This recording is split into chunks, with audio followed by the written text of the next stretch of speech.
Pour Greenwind, ce qui est un cœur de cible, c'est l'innovation. Et l'innovation, pour nous, elle est d'abord, évidemment, technologique. On s'appuie sur une base industrielle, on vise à faire évoluer nos entreprises, à faire grandir nos entreprises, particulièrement nos PME. Mais dans nos métiers qui sont autour de l'environnement, matériaux, construction durable, les métiers de l'environnement strictement, donc la gestion des eaux, des sols, le recyclage, tout ça demande une adaptation du contexte. À la fois le contexte réglementaire, on parle de cahier de charges en construction, on parle de normes, on va parler de filières de recyclage, d'obligations de reprise, d'interdiction de mise en décharge, donc tous ces éléments de contexte réglementaire, et puis aussi on dépend beaucoup des habitudes de consommation. Donc typiquement dans un projet d'innovation qui concerne l'environnement, la technologie ne suffit pas.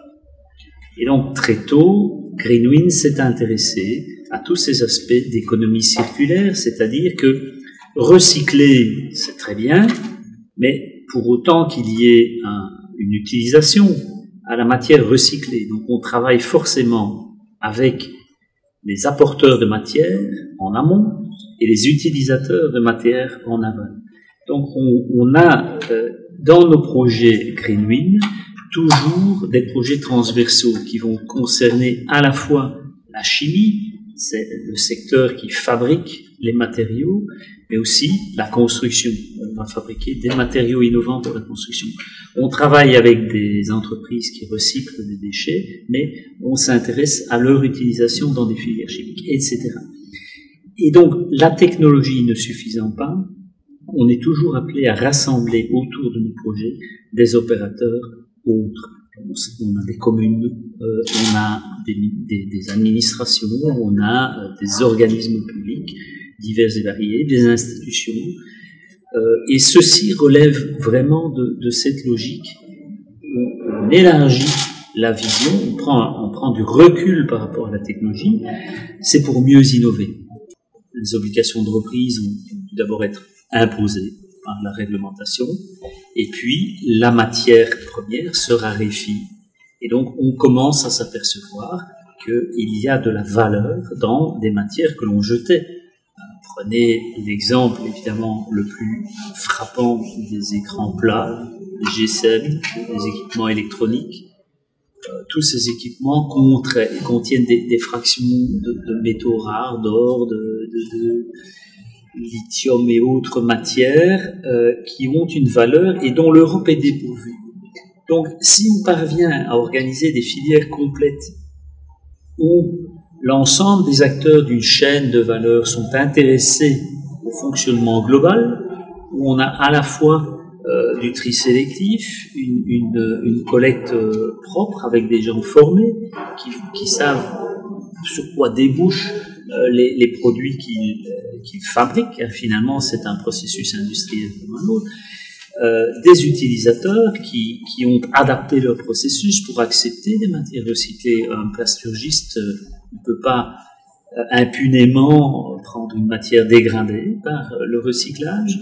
De même, un fabricant de matériaux de construction va devoir valider dans les cahiers de charges, on a des normes très strictes, valider que les matériaux qu'ils proposent sur le marché ne vont pas, par exemple, relarguer des métaux lourds dans leur durée de vie économique. Donc, tout ça demande des adaptations. Nous nous focalisons en tant que pôle Greenwind, pôle de compétitivité sur des questions industrielles, et on a besoin que le contexte évolue en même temps.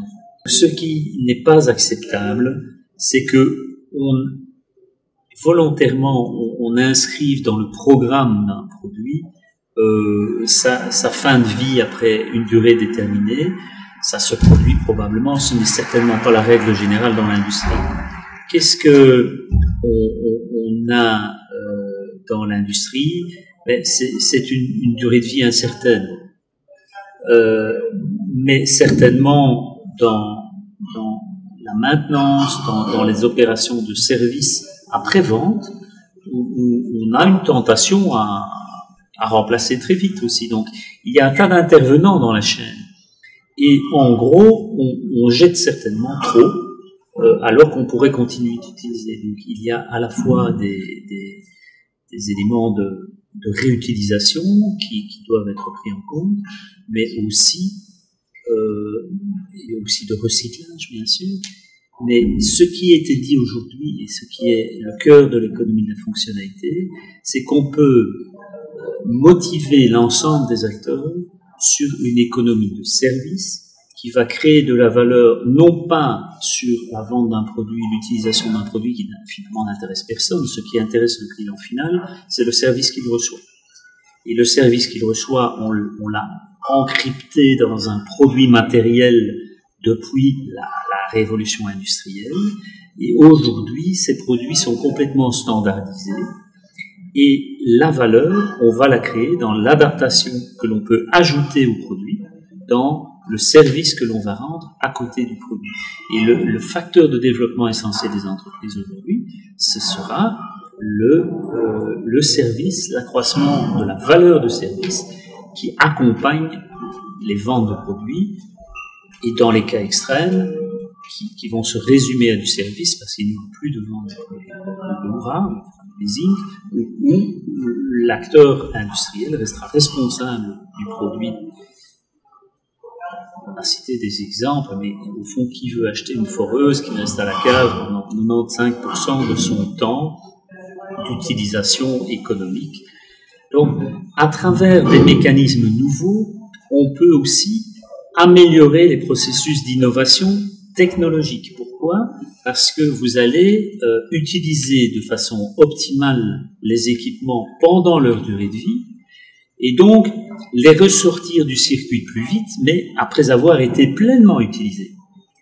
Et en fait ça, vous pouvez innover plus et mieux, parce que vous allez réintroduire plus souvent dans le circuit des produits qui auront des fonctionnalités meilleures. Donc, nous restons en tant que Greenwind focalisés sur le produit, sur le matériau, sur l'innovation technologique, sur les constructions durables, etc. Mais on veut s'ancrer dans des initiatives qui sont prises par ailleurs. Nous voulons collaborer avec d'autres organismes comme Next, que la région met en place aujourd'hui, précisément pour s'occuper de tous ces aspects de type plus sociétaux, plus larges, qui visent vraiment et le modèle de société et le modèle de fonctionnement d'entreprise.